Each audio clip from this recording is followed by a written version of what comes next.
ഇത് നമ്മൾ ആദ്യത്തെ കാർ ഞാൻ പഠിക്കാൻ വേണ്ടി എടുത്തതാ. ഇതാണ് എൻ്റെ ആദ്യത്തെ മയിൽ വാഹനം. ഇതൊരു തുടക്കമാവട്ടെ.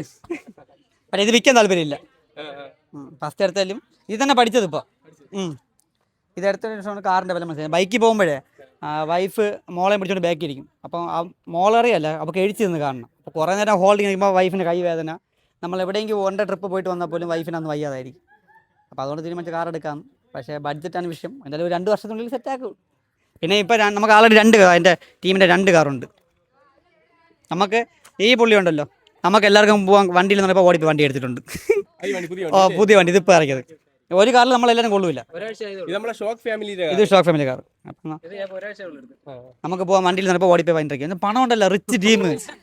താങ്കളുടെ ഔട്ട്ഫിറ്റിന്റെ റേറ്റ് പറയും. ഡ്രസ്സിന്റെ റേറ്റ് പറയാം. ഈ മാല എന്റെയാണ്. കൂട്ടത്തിൽ ഏറ്റവും റിച്ച് ആണ്. നല്ല പണമുണ്ട്. ബാങ്ക് ബാലൻസ് ആണോ നീ ഇപ്പോ? ഓ പറ. ചുമ്മാ ഇനി നമ്മളതിൽ അടുത്ത് നിൽക്കുന്നത് ഷോക്ക് ഫാമിലി. പണം വരൂ വരൂ. അവിടെ ഔട്ട്ഫിറ്റ് റേറ്റ് പറയൂ. ഇന്ന് തന്നെ ലോണുകാരെ KGF മോളുണ്ട് നമ്മളെ കൂട്ടത്തിൽ. ഗരുഡുണ്ട്. സ്വർണ്ണക്കടയുള്ള നമുക്ക് സ്വർണ്ണക്കടയാണ്.